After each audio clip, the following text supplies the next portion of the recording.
as involving the gaming industry, which we have warned of, but also how in these games and videos and movies is how they tell you what they're up to. And in light of Elon Musk and the mention of DeusX, DEUSEX, I decided to look into it as a potential clue. And I'm sure you will all at THI be familiar with the narrative of most of which was warned of in this particular show. Deus Ex is a series of role-playing video games, and the series set during the 21st century, so it's the future, when I've told you it's the past, that focuses on the conflict between secretive factions who wish to control the world by proxy, and the effects of transhumanistic attitudes and technologies in a dystopian, there they go with the future again, future setting. Well, remember recently, I think it was one of the pieces, we discussed how they always say dystopian to make it out it's an event far into the future when it's in the past or now. This is how they get round it. Deus Ex came out in 2000. Deus Ex, The Invisible War. Who's been talking about the invisible war and the invisible enemy recently? That came out in 2003. Deus Ex, the third version of it, was called Human Revolution. Deus Ex, the fourth one, The Fall. Deus Ex, the fifth, was Go.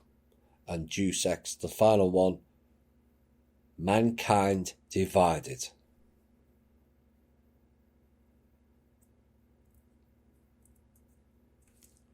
How did he know all this? Because they create it is why. Mankind Divided. Well, there's enough people divided in the alt media in this country alone. Never mind other countries. It's what they do, unless we come together. Now, while each game has a distinct story, they're all set within the same world.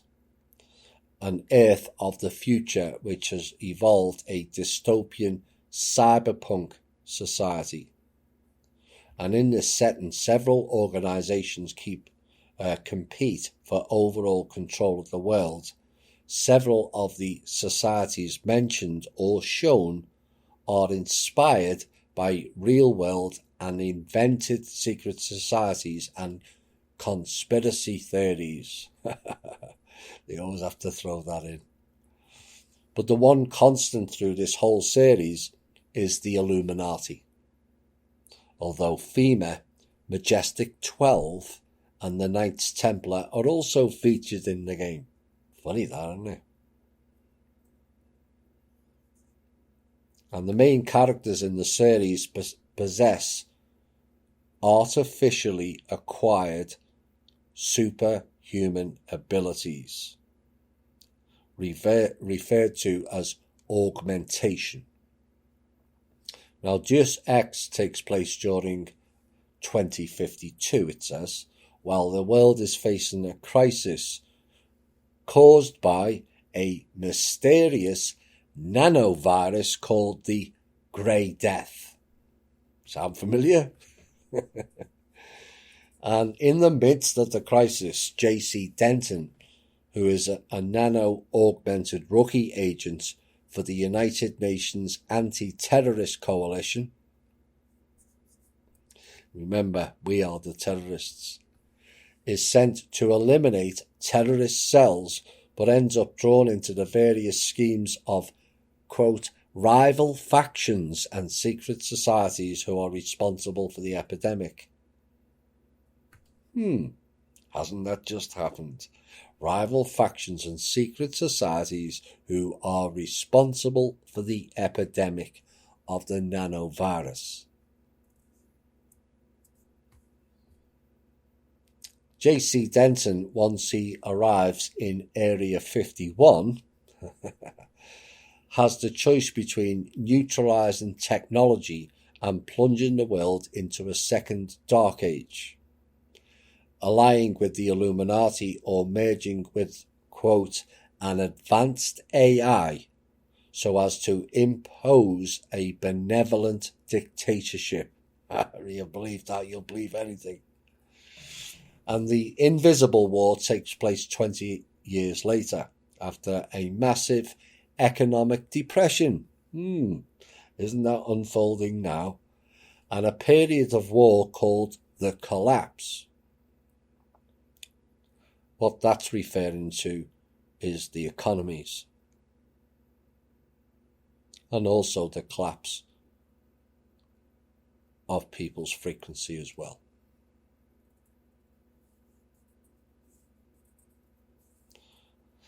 That was indicated by Denton's actions and a combination of possible events from the first game. Now, the game's protagonist, Alex D, is a clone of Denton, is drawn into a conflict between two seemingly opposing factions. Now, where have we heard that? Oh, the Rothschilds are the good guys and the Black Sun are the bad guys, and vice versa. No. They're not opposing at all. They're both jackasses and psychopaths and beyond evil. That's the illusion. It's like the opposing factions of America doesn't like Russia and Russians doesn't like America. A complete illusion.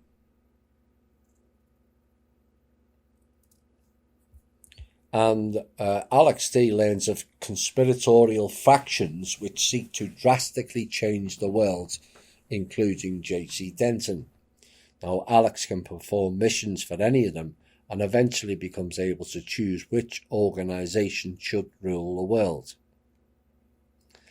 Now, Human Revolution is set in 2027. Oh my, why did they pick that date?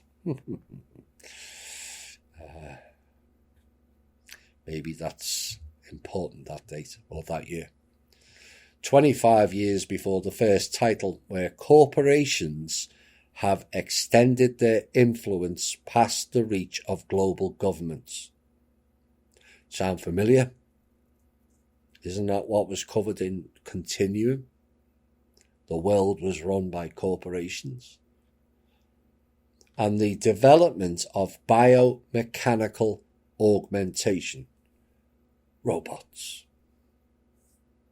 by a few elite and powerful companies threatens to destabilize society. Sound familiar? Should do. And the game follows Adam Jensen, the security chief for biotech company Sarif Industries. And after a devastating attack on Sarif's headquarters, which leaves him near death, Adam, the original Adam, is forced to undergo radical augmentation surgery, and he becomes embroiled both in the search for the attackers and the political and ethical repercussions of augmentation technology. Now, the next stage, The Fall, is a parallel story set after the spin-off novel The Icarus Effect.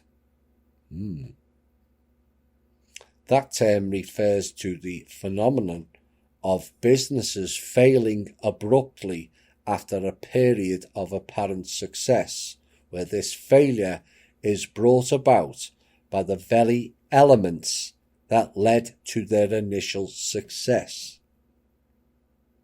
Does that sound familiar? Where we've been telling you the millionaires who were created by the billionaires are going to fail and get wiped out. the Icarus effect, where businesses failing abruptly after a period of apparent success, where this failure is brought about by the very elements that led to their initial success. So they build you up and they knock you down. Now, the historical script of Icarus effect: bulls take everything to ever more extremes and keep raising target prices along the way, ignoring the technical charts that scream caution as technical disconnects keep stretching to historical extremes. Keep raising the target prices. This explains what's happening in California, New York, Chicago, Miami, so the average person can't afford to live there. And it happens in many other countries also. Now, the Icarus flying to the sun with no consequences is the pervasive theme during each bubble. It's the debt bubble. And as a side note, did you know that over 70% of new manufacturing plants in North America, for example, close within the first decade of operations? 70%. Like it just said, businesses failing abruptly. And around 75% of mergers and acquisitions do not pay off, and the acquiring firm's shareholders lose more than the acquired firm's shareholders gain. This is called the Icarus paradox. Now, augmented means to make bigger, greater, or more complete, and this is indicative of the super soldier and the robot program. But let's look at it from other aspects of it, called augmented reality. Not augtellers related reality, heaven forbid. Augmented reality. Now, augmented reality, AR, is an interactive experience of real-world environment where the objects that reside in the real world are enhanced by computer-generated perceptual information, sometimes across multiple sensory modalities. There's that word again, sensory. We have to assume these sensors, or we cannot assume these sensors are not sensory as well, because they won't tell you. Oh, they'll just monitor that I went to the park. But what if they're sensory, which means they interact with your vessel frequency? And augmented reality is related to two largely synonymous terms: mixed reality and computer-mediated reality.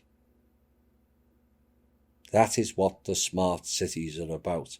You lose the function of what it means to be organic human in the real world, and you are pushed back into a fake reality, computer-generated world where you are unable to recognize what is real and what is not.